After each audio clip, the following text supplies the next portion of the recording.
Welcome to the deep dive. Today we're going deep into borderline personality disorder and substance abuse. Two very complex topics. Yeah, and we've got this clinical psychopharmacology handbook to try to make sense of it all. And how they're connected. Yeah, so much to unpack. It is a lot. But I think we can give our listeners a really good overview. Absolutely.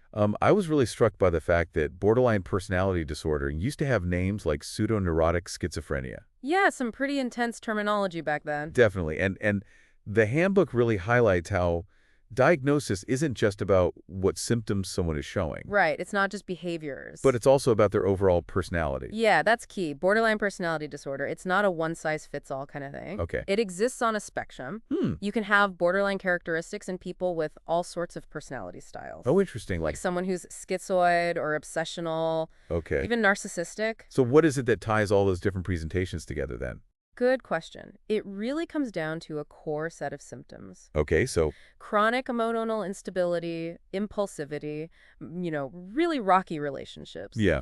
And a very fragile sense of self. So it's really about those long-term patterns. Right, not just a one-off episode. That's a good reminder for everyone listening, right? Absolutely. We don't want to jump to conclusions yeah. based on one interaction with someone. Exactly. And the handbook also talks about different subtypes of borderline personality disorder. Right. Can you break those down for us? Sure, we can think of three main subtypes: histroid dysphoric, Okay. schizotypal, Okay. and angry impulsive.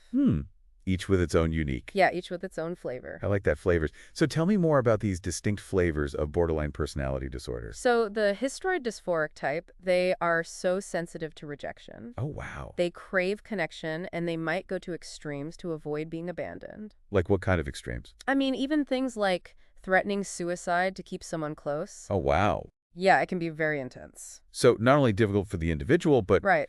also for the people around them. Absolutely. What about the schizotypal subtype? So those folks, they often have unusual thought patterns. Okay. You might even see hints of what we see in schizophrenia, like magical thinking, or feeling like everyday events have special meaning just for them. So they're kind of experiencing a Yeah. different reality in a way. It can feel that way.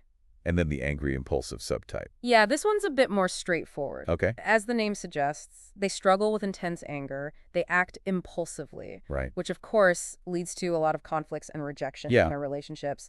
So even within this one diagnosis, there's a lot of nuance. A lot of variation. Yeah, it's not Simple. as simple as some people might think. Now, what about the causes of borderline personality disorder? Is it nature?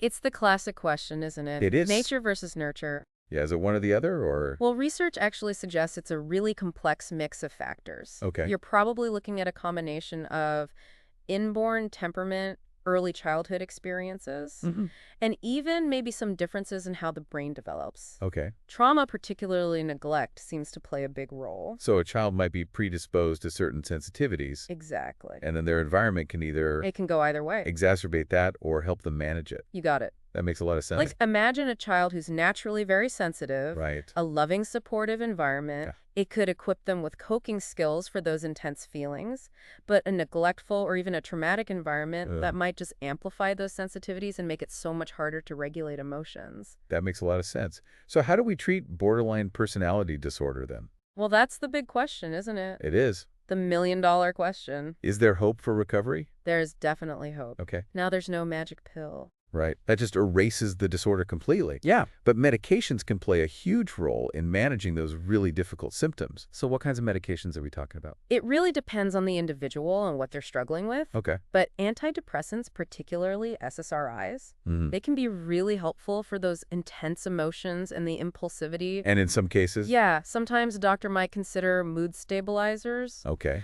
or even antipsychotics. So it's very customized? It is very much tailored to the individual. Matching the medication to the specific subtype and the symptoms. You hit the nail on the head. But medication is only one piece of the puzzle, right? Right, it's not the whole picture. We need to think about psychotherapy as well. Absolutely, especially things like dialectical behavior therapy or DBT. Okay, DBT, so that's for... That's really effective for borderline personality disorder. Okay, so we've talked about borderline personality disorder. Right, we've covered some ground there. Let's switch gears now to substance use disorders. Okay. The handbook paints a pretty bleak picture. stark picture of how widespread this problem is. It is. It's a serious public health issue. Affecting millions of people. Millions of people, yeah.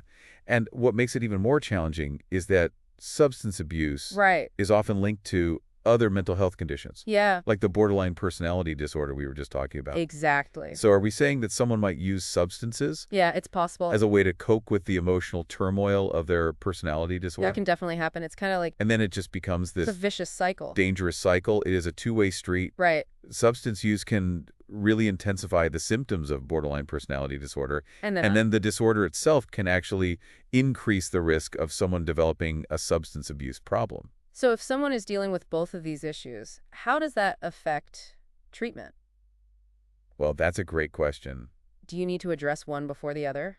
Ideally, you'd want to treat them both simultaneously. Okay. When you address the substance abuse, Yeah. you get a clear picture of what's happening with the underlying mental health issues. It's kind of like peeling back the layers Exactly. to understand the whole person. That's a great way to put it. So are there specific medications that can help people who are struggling with substance abuse? There are, and they can be really helpful for Okay. managing withdrawal symptoms, for reducing cravings, even preventing relapse. So they're Yeah, they can be a real game a changer. real game changer in the recovery process. Absolutely. Can you give us some examples of these medications? Sure, for alcohol dependence, there are medications like naltrexone Naltrexone. or camprosate. Okay. They can be very effective in helping people reduce their drinking. And for opioid addiction. For opioid addiction, medications like methadone or buprenorphine are used Okay. to help manage withdrawal and cravings. So it's really like having a specialized tool for each It is. It's like a toolbox.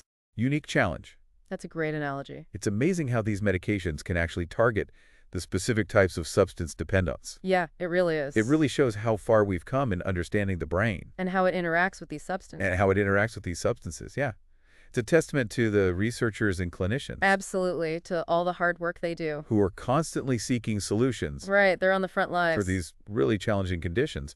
But as you've highlighted, medication is only one part of that recovery journey. It is. It's a piece of the puzzle. We've focused a lot on the pharmacological aspects, but I'm curious to explore the other essential elements of treatment, Right, like therapy. like therapy and support systems and Absolutely. all of that. In our next segment, we'll dive into that. Okay, great. The importance of a holistic approach. I'm looking forward to that.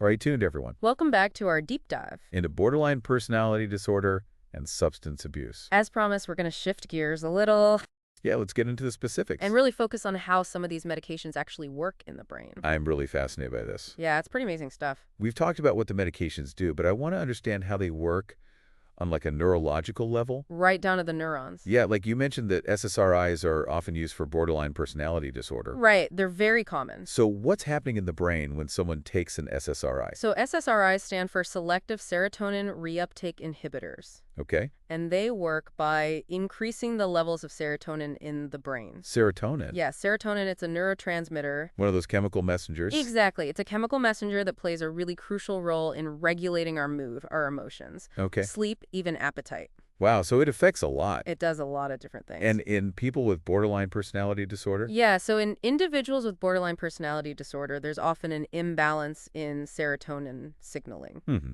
And that can contribute to those really intense emotional swings and the impulsive behaviors. So by boosting serotonin levels, Right. SSRIs are kind of helping to stabilize the brain's emotional responses? That's a great way to put it. So it's like smoothing out Smoothing out the rough edges. the highs and lows. Yeah, exactly. Providing a calming influence on those overactive emotional circuits. Now, are SSRIs a cure-all? And not a magic bullet, unfortunately. They might be incredibly effective for one person, but have little to no effect on another. So it's It's very individual. trial and error. Yeah, it often takes some trial and error, working closely with a healthcare professional to find the right medication and the right dosage. It's amazing to think that these tiny little molecules can have such a I know, it's incredible. significant impact on our emotions and behavior. It really is.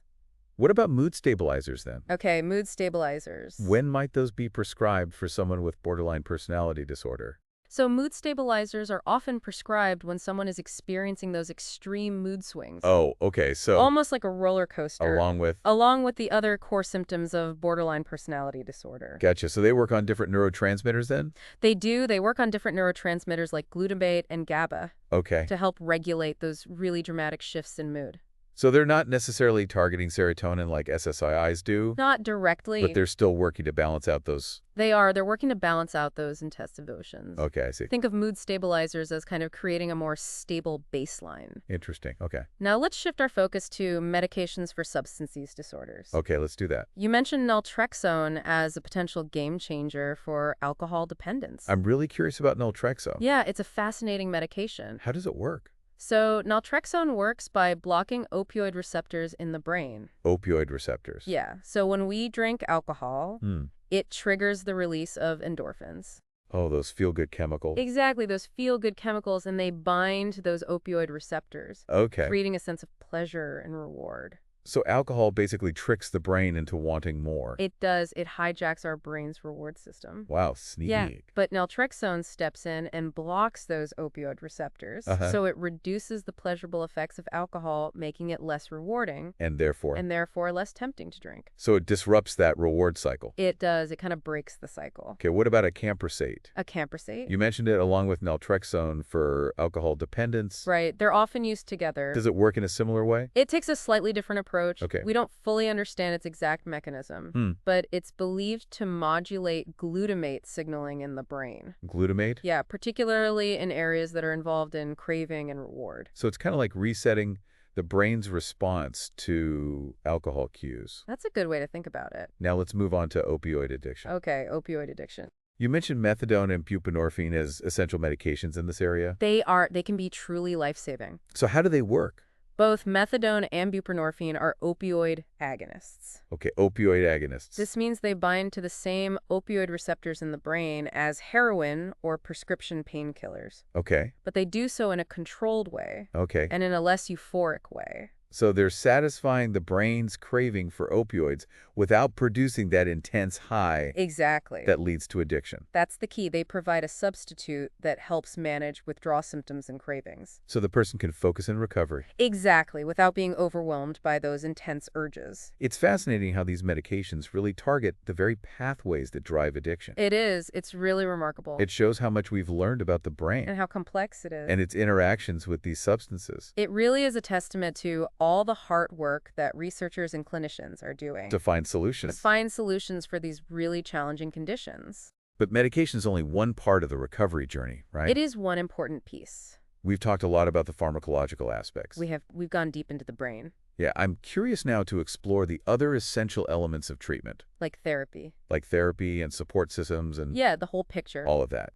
Welcome back to the Deep Dive. We've spent the last two parts really exploring borderline personality disorder and substance abuse. A lot of ground cover. We talked about symptoms, potential causes. Right, even gotten to the nitty-gritty of how some medications work in the brain. But there's a really crucial piece we haven't fully addressed yet. And that is... The importance of a holistic approach to treatment. Absolutely. We can't just focus on one aspect. It's not just about medication, is it? It's not. It's about understanding and supporting the whole person. Exactly. So what kinds of therapies are particularly effective for borderline personality disorder and substance abuse? Well, for borderline personality disorder, dialectical behavior therapy, or DBT, has really shown to be effective. DBT, so tell me more about that. It's a type of cognitive behavioral therapy Okay. that really focuses on giving individual skills Okay. to manage those really intense emotions, to navigate relationships, and to tolerate distress. It sounds like DBT provides people with a real practical toolkit It does. It's very skills-based. to deal with the challenges of borderline personality disorder. Exactly. What about therapy for substance abuse? Are there similar go-to approaches? There are a few different therapeutic approaches for substance abuse, each with its own strengths, Okay. like cognitive behavioral therapy, or CBT, CBT? that helps individuals identify and change those negative thought patterns and behaviors Right. that are often associated with substance use. And then there's also motivational interviewing. Yes, motivational interviewing is all about strengthening a person's motivation and their commitment to change. So it's really about empowering them to make that change. Exactly. And what about contingency management? Contingency management is really interesting. Okay. It uses positive reinforcement to encourage abstinence. So it's kind of like a reward system. It is, in a way, it's about recognizing and rewarding those positive steps. So it seems like all of these therapies are really focused on giving individuals that control over their recovery. It's about empowerment. It's not just about individual therapy, though, is it? No, it's not. Support systems play a huge role, A too. huge role. Having a strong network of supportive family and friends, and even support groups, Right. it can make a world of difference. Sometimes just knowing that you're not alone Exactly. makes all the difference. It's about creating a sense of community, a sense of accountability, I see. which can be so powerful in recovery. Now, I'm also curious about the role of lifestyle changes in managing these conditions. Lifestyle changes are crucial. Are there things that people can do in their daily lives Absolutely. to support their mental and emotional well-being? There are, and they might surprise you with how simple they are. Oh, like what?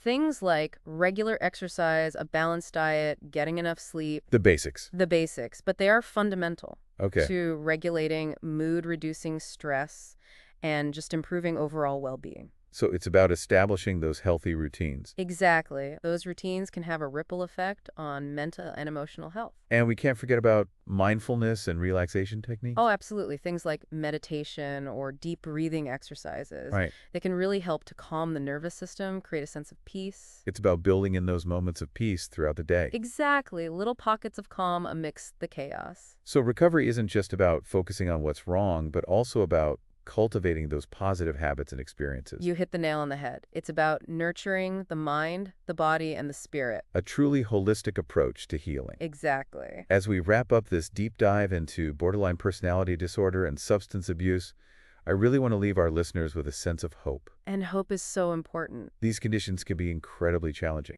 They can be, but recovery is possible. It is possible. With the right combination of treatments, a supportive network, and a real commitment to self-care, Yeah. individuals can absolutely overcome these challenges and live full and meaningful lives. To our listener, if you are facing these challenges, please remember you are not alone. There is help available. There are resources, there are people who understand, and there is a path toward healing. Don't give up. We encourage you to reach out for support and to embrace that journey of recovery. Thanks for joining us on The Deep Dive.